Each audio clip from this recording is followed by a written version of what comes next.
प्यारे बच्चों नमस्कार। जैसा कि हम हमारा विषय हिंदी साहित्य है और हिंदी साहित्य के अंदर हमारी जो पहली पाठ्य पुस्तक है हिंदी भाषा और साहित्य के इतिहास को पढ़ रहे थे।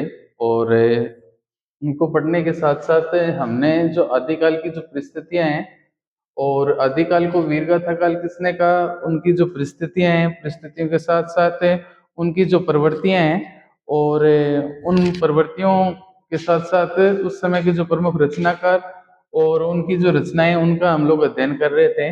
और इसी क्रम में हम लोगों ने पढ़ा कि उन परिस्थितियों के चलते आदिकाल के दौरान जिस तरह से आदिकाल का परिचय उसका हम लोगों ने अध्ययन किया, उसका शुरुआती जो समय था उसका हम लोगों ने अध्ययन किया।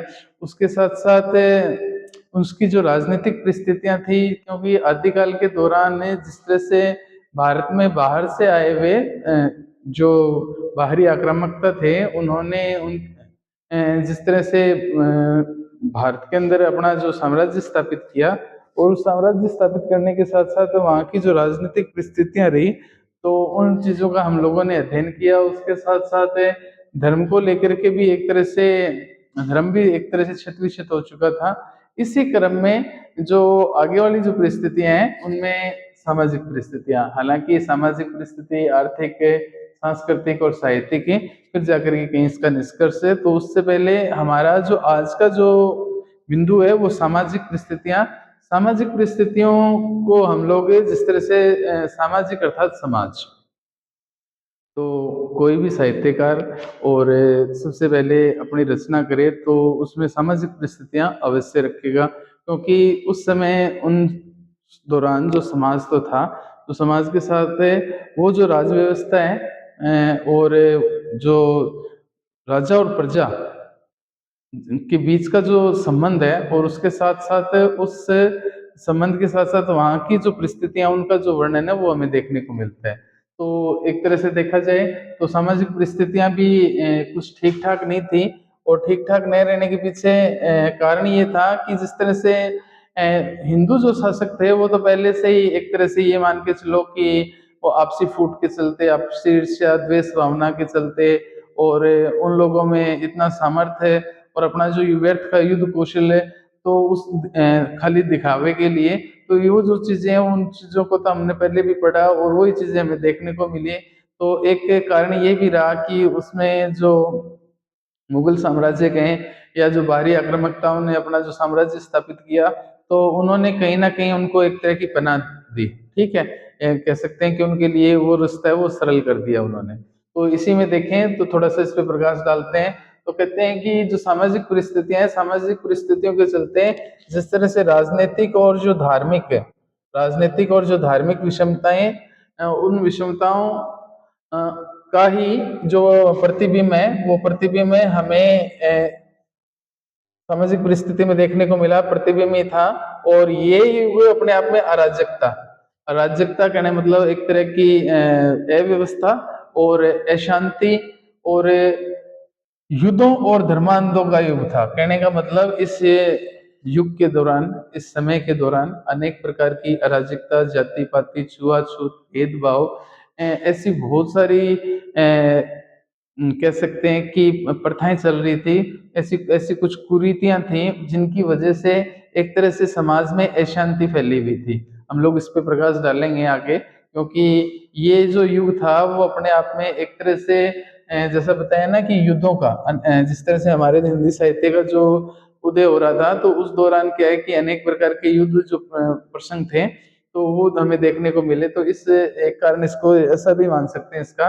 तो ये कहते हैं कि इस युग में ये युग जो था वो अपने आप में अराजकता और अशांति और युद्धों और धर्मांतर अर्थात धर्म में लोग अंधे हो चुके थे। ठीक है, ऊंच नीच का भेदभाव वो जगह कर चुका था।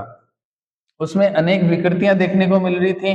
विकृतियां जैसे अभी आपको बताया, उसके साथ साथ जो साधारण जनता है, साधारण जनता साधारण जनता है वो राज्यों से त्रस्त थी। कहने मतलब राज्य से त्रस्त थी। राज्य में अनेक प्रकार की जो उनके साथ छल कपट कह सकते हैं, भेदभाव कह सकते हैं, उनको अनेक प्रकार की यातनाएं दी जाती थी।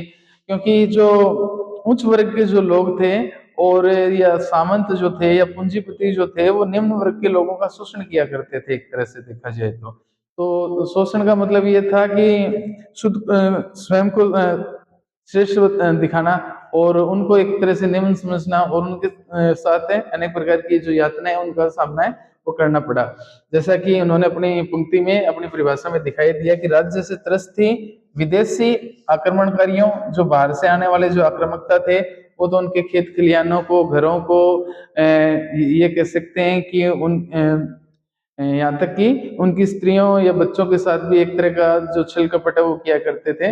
तो विदेशी आक्रमणकारियों और स्वदेशी राजाओं के अत्याचारों, ये स्वदेशी जो राजा हैं, ये जो बड़े बड़े जो प्रसाद अर्थात ये जो भवन बने हुए हैं ना, तो ये भवन है वो गरीबों के खून पसीने से, ठीक है, और इन लोगों के अत्याचारों को सहते हुए इन लोगों ने इनका निर्माण कराया। जैसे मैंने कल आपको बताया था कि जैसे मुगलों का जिक्र करें तो हालांकि मुगल जो थे वो एक तरह से कला प्रेमी अवश्य थे, ठीक है, और उन्होंने क्या है कि अनेक जो वास्तुकलाएं हैं उनको लेकर के या जो अनेक प्रकार की कलावंत हैं उनकी वो प्रशंसा किया करते थे, किंतु एक अत्याचार भी सबके सामने उनकी जो तस्वीर है वो सबके सामने है। जैसे कि ये जो ताजमहल का निर्माण कराया शाहजहां ने और उसके बाद उन्हीं कारीगरों के जो हाथ है वो उनको काट दिए, ठीक है, तो उनको एक तरह की इतनी बड़ी यातना दी कि दूसरा सिर्फ अपनी शान शौकत को दिखाने के लिए कि दूसरा जो ऐसा है वो दूसरा उसका निर्माण न हो सके, ठीक है। तो यहाँ उनके जीवन के साथ एक तरह का इतना बड़ा कपट है या छल है वो देखने को मिलता है। तो ये बताते हैं कि इसी तरह के जो अत्याचार है, स्वदेशी राजाओं के जो अत्याचार है वो उनका वो जनता है वो शिकार होती थी। शिकार जनता को ही बनना पड़ता था, क्योंकि अ, उनका जो कह सकते हैं कि एक तरह से जोर उन पे चला नहीं करता था। तो इस तरह की जो बातें वो देखने को मिली। उसके बाद वो कहते थे कि उस दौरान जैसे ये वाले आगे वाली जो पंक्ति, जो व्यक्ति गुणवान है, जो व्यक्ति अपने कर्म के अनुसार कार्य करता है, तो वहां कर्म की और गुणों की कोई वो पूछ नहीं थी। उसका मतलब ये है कि उनके उनको कोई तवज्जो या कोई भी महत्व है वो नहीं दिया जाता था। जब जैसा कि वो कहते थे कि जो व्यक्ति के जो गुण है और कर्म की समाज में कोई महत्व नहीं था। एक तरह से जाति को श्रेष्ठ समझते थे, जिस तरह से ब्राह्मण है, क्षत्रिय है, ठीक है, और वैसे और शूद्र है, तो शूद्र को तो एक तरह से निम्न जाति का ही मान लिया। तो उसके साथ साथ वो कहते थे कि यहाँ व्यक्ति के गुणों की और कर्म की समाज में कोई महत्व नहीं था। उनको तो क्या कि जातिगत श्रेष्ठता ही, उच्चता का ही एकमात्र मानदंड या मानते थे, मानदंड था। उच्च वर्ग का जिस कुल में उसने जन्म लिया, चाहे उसमें गुण हो या ना हो, ठीक है, उनके कर्म है वो सही हैं या नहीं है, उनको किसी प्रकार का कौशल प्राप्त है या नहीं है, ठीक है, उससे उन्हें कोई मतलब नहीं था, किंतु जाति की श्रेष्ठता को लेकर के ये उनको श्रेष्ठ समझते थे, ठीक है। उसके बाद वो कहते हैं कि उच्च जाति के जो लोग हैं वो सुख भोग के लिए निम्न जाति को कष्ट देते थे। अब जैसे बताया जाता है कि एक तरह का उनका तो आदेश ही चलता था और उस आदेश के चलते और अनेक प्रकार की जो यातनाएं या कष्ट सहे, तो वो कष्ट सहे ये अपने निम्न वर्ग के लोग। जिस तरह से ये जो बड़े बड़े प्रसाद हैं, महल हैं, उन महलों का जो निर्माण करें या उन महलों की सजावट करें, कह सकते हैं कि निम्न वर्ग की जो स्त्रियां और जो बच्चे थे वो सारे दिन उन महलों में चौका बर्तन करते रहते थे।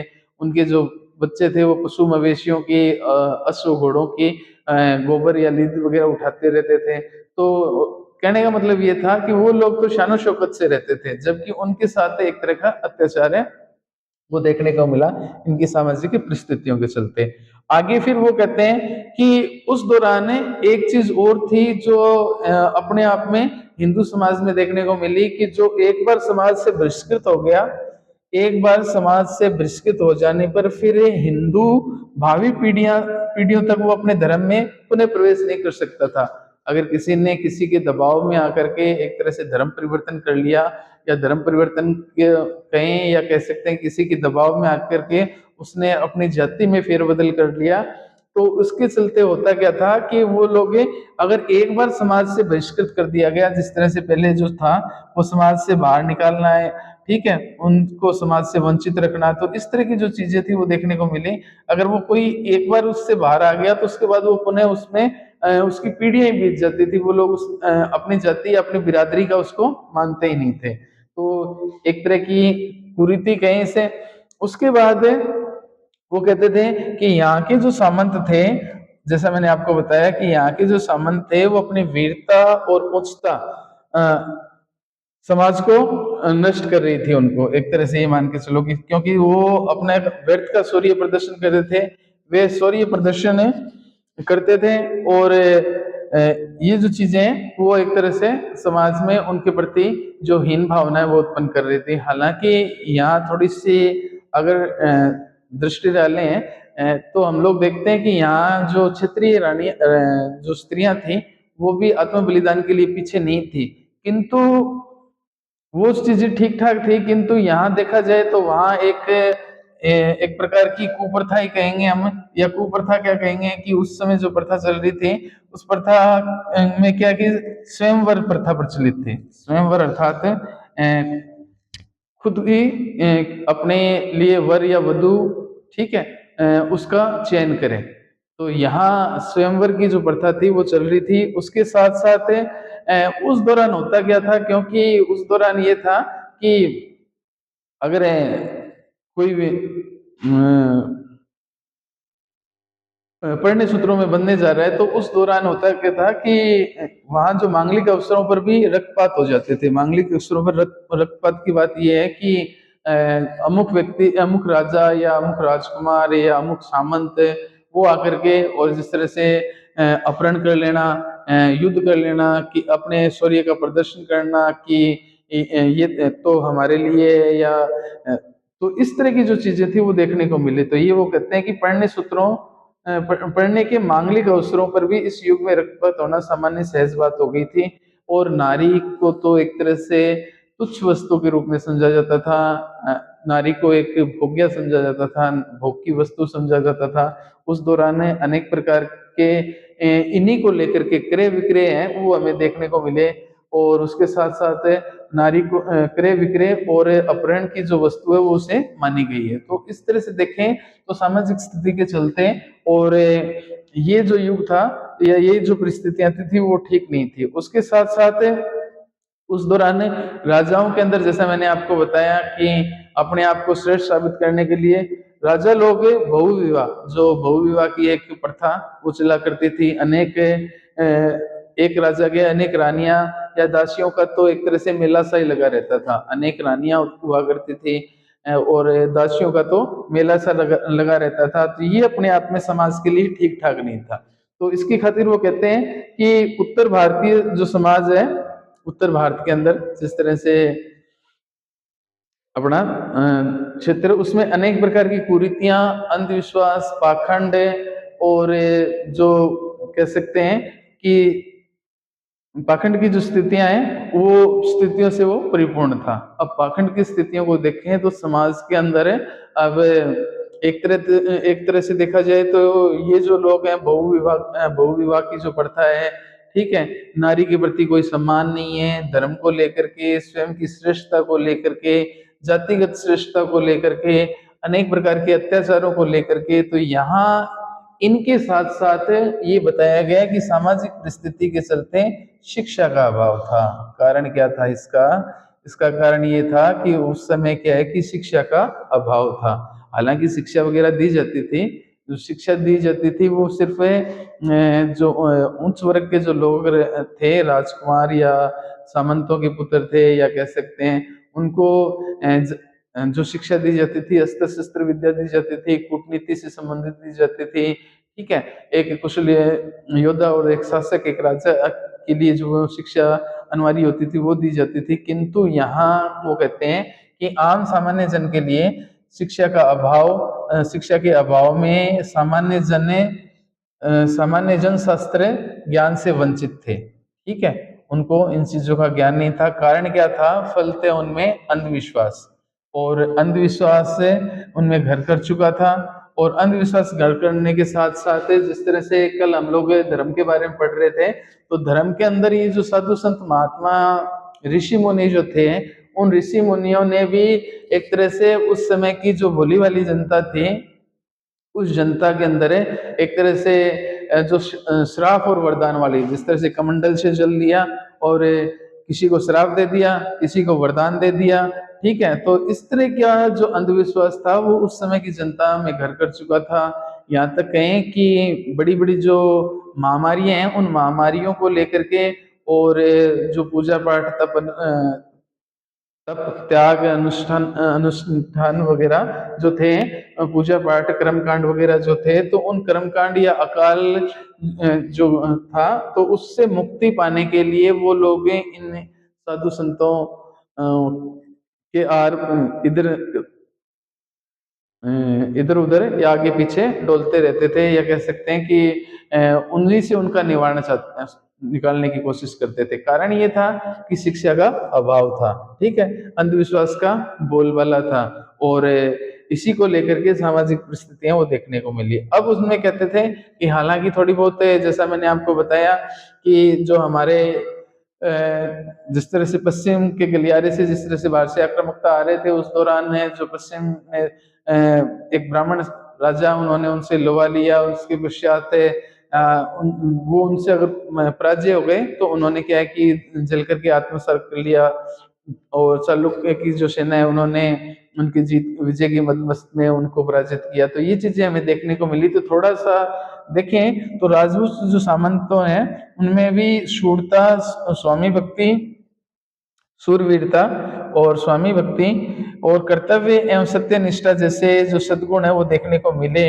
किंतु दूसरी ओर देखा जाए तो अभी हम थोड़ी देर पहले चर्चा कर रहे थे कि ये जो लोग हैं वो दूसरी ओर भोग विलास और रंगरेलियों में मनाने की प्रवृत्ति में लिप्त थे। तो उनको ये कहें कि अपने से ही फुर्सत नहीं थी, तो समाज का भला कहाँ करें। और देखा जाए तो प्रजा की उच्छुद लेने वाले नहीं थे, क्योंकि उनसे उनको अवगत कौन कराए। और उसके साथ साथ उन्होंने बताया कि कूटनीति का अभाव था, स्वाभाविक सी बात है, शिक्षा की कमी थी, कूटनीति का अभाव था।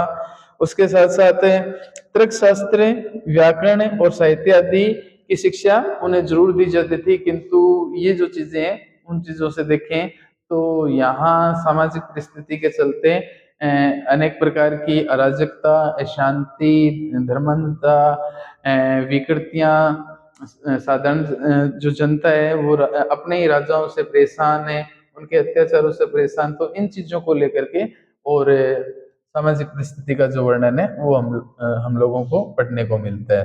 तो यहाँ जो आदिकाल है या आदिकाल जो वीरगाथा काल, उस वीरगाथा काल के अंदर परिस्थितियों की दृष्टि से देखें तो सामाजिक परिस्थितियां भी कुछ है वो उचित नहीं थी। इसके बाद आती है आर्थिक। आर्थिक जिस तरह से उस समय का एक तरह का व्यवसाय कह सकते हैं, उस समय के ये कह सकते हैं कि उन लोगों की अपनी जो आर्थिक स्थिति थी वो किस प्रकार की थी। तो इसको लेकर के वो कहते हैं कि अनेक प्रकार के युद्ध वगैरह होते थे, और अनेक प्रकार के युद्धों के कारण जो सामान्य जन है उनकी जो आर्थिक स्थिति है वो ठीक नहीं थी। अब किसी एक किसान का खेती ले लो, उदाहरण के लिए मैं बता रहा हूँ आपको कि अगर किसी दूसरे सामंत के साथ या किसी दूसरे राजा के साथ अगर युद्ध हो गया, तो वो जो एक दूसरी विपक्षी सेनाएं किसी जुते जुताई खेतों में से निकल जाती थी, उनकी फसलें नष्ट हो जाती थी, या कह सकते हैं कि उनके घरों में आते जाते वो मशाल फेंक देते थे, आग लगा देते थे। तो इस तरह से क्या था कि देखा जाए तो उनको एक तरह से आर्थिक नुकसान ही होता था। अब इस आर्थिक नुकसान की खातिर वो कहते हैं कि ये भी अपने आप में एक आर्थिक परिस्थितियों के चलते आर्थिक दृष्टि से ये भी अपने आप में एक शोचनीय और एक दयनीय स्थिति थी, और वो भी एक सोचनीय बिंदु था।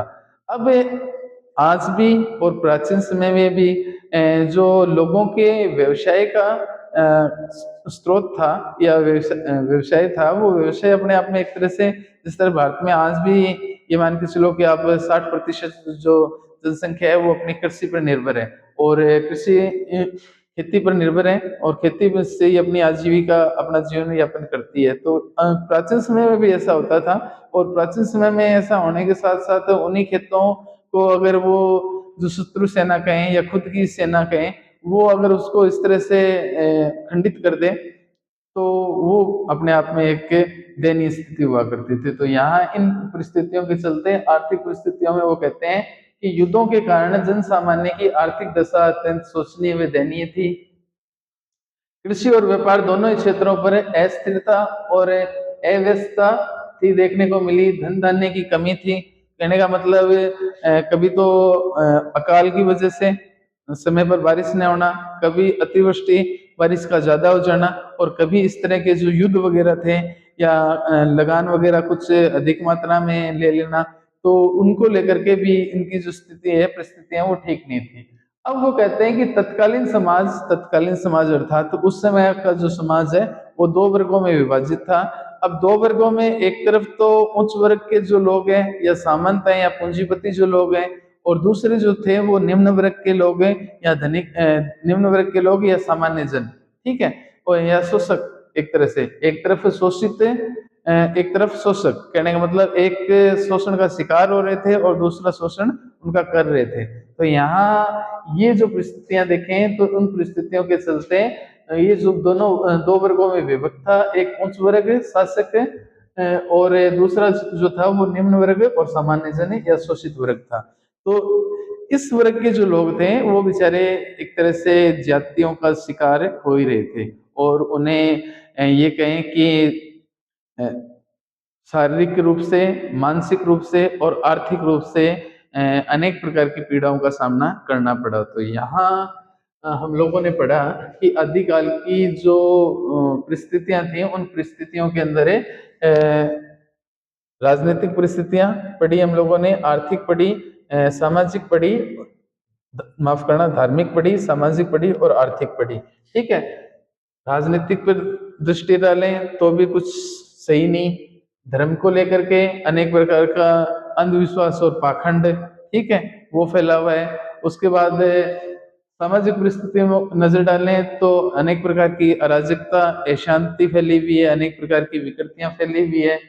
आर्थिक दृष्टि पर नजर डालें तो यहाँ जो समाज है वो दो वर्गों में विभाजित हो गया, और एक तरह से समाज की जो स्थिति थी वो देखें तो वो दयनीय ही थी। तो इस तरह से इन परिस्थितियों के अंदर अपनी चार परिस्थितियों को पढ़ा। बाकी जो है सांस्कृतिक और साहित्यिक, सांस्कृतिक और साहित्यिक का मतलब है सांस्कृतिक उस दौरान की जो संस्कृति, और उसके साथ साथ साहित्यिक तो उस दौरान जो ऐसा साहित्य सर्जन हुआ या साहित्य लिखा गया उसका भी हम लोग अध्ययन करेंगे। तो ये जो आपकी आदिकालीन परिस्थितियां, बाकी जो है वो हम लोग कल पढ़ लेंगे।